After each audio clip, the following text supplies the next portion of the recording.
ஷிரடி சாய்பாபாவின் அருள் வாக்கில் சத்குருவாணி என்ற தலைப்பில் இந்த அத்தியாயத்தில் நீ அகங்காரம் அற்றவனாக வா, நான் உன்னை அரியணை ஏற்றுகிறேன்.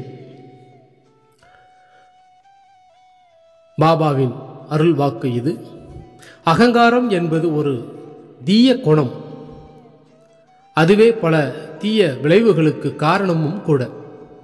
அகங்காரத்தில் விழுந்தவர்கள் என்றும் உயர்ந்த நிலையை அடைந்திருக்க முடியாது. அகங்காரம் யாரிடம் இருக்கின்றதோ அவர்கள் மற்றவர்களிடமிருந்து உண்மை மற்றும் தெய்வ அனுக்கிரகம் போன்ற நன்மைகளை பெற முடியாது. அவர்களுக்கு நல்லவற்றை சொன்னாலும் கேட்க மாட்டார்கள். நல்லது சொன்னவர்களை அற்பமானவர்களாக கருதுவார்கள்.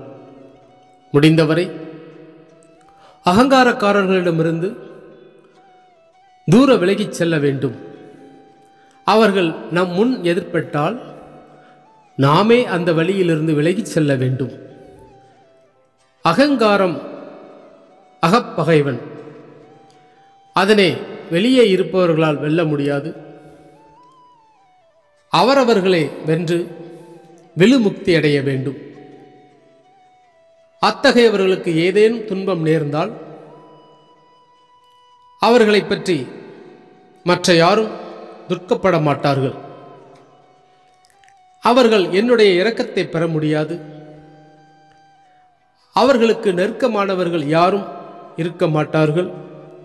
அப்படிப்பட்டவர்களுக்குள் நான் ஒரு காலும் இருக்க மாட்டேன்.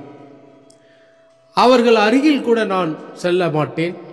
ஆகையால் அப்படிப்பட்டவர்கள் தங்களுடைய கர்மங்களை தியாகம் செய்து அவர்களின் அகங்காரத்தை என் பாதங்களில் கிடத்தினால் அவர்களுக்கு என் கிருபை போதுமானதாக கிடைக்கும். அகங்காரமின்மையே என்னுடைய வடிவம், என்னுடைய தத்துவம். என் உதவியை வேண்டுபவர்கள் அகங்காரமற்றவர்களாக இருக்க வேண்டும்.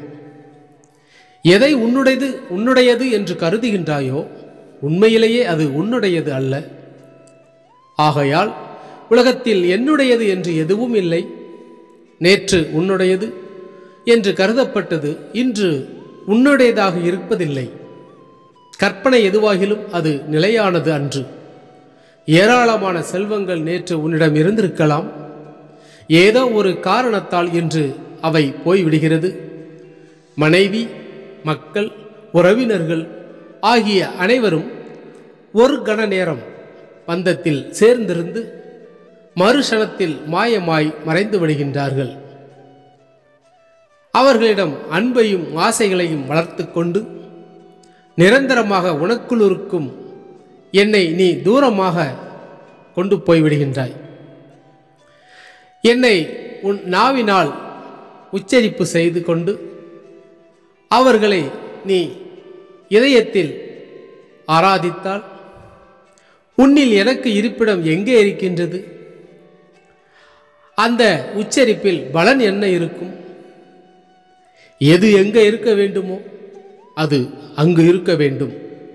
நான் உன்னுடைய இதயத்தில் வசிப்பவன், உன் அந்தரங்க ஆட்சியாளன், உன் நலன் விரும்புபவன்.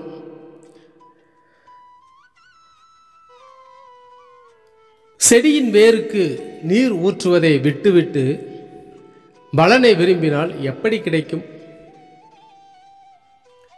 நீ எந்த காரியத்தை செய்து கொண்டிருந்தாலும், எங்கு இருந்தாலும், எதை செய்தாலும் என்னையே ஆராதனை செய்து தியானம் செய்து உன் வேலையை செய். அதை நான் வெற்றி அடையும்படி செய்வேன். மரத்திலிருந்து பழத்தை நீ விரும்பினால் அந்த மரத்தின் நலனையும் நீ கவனிக்க வேண்டுமல்லவா?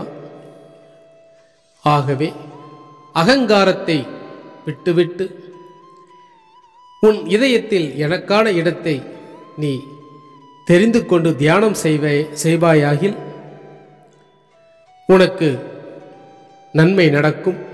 என் வார்த்தைகள் மீது நம்பிக்கை வை, நன்மை நடக்கும். சாயை படிக, சாந்தி நிலவட்டும். மற்றுமொரு பாபா வார்த்தையில் நாம் சந்திக்கலாம்.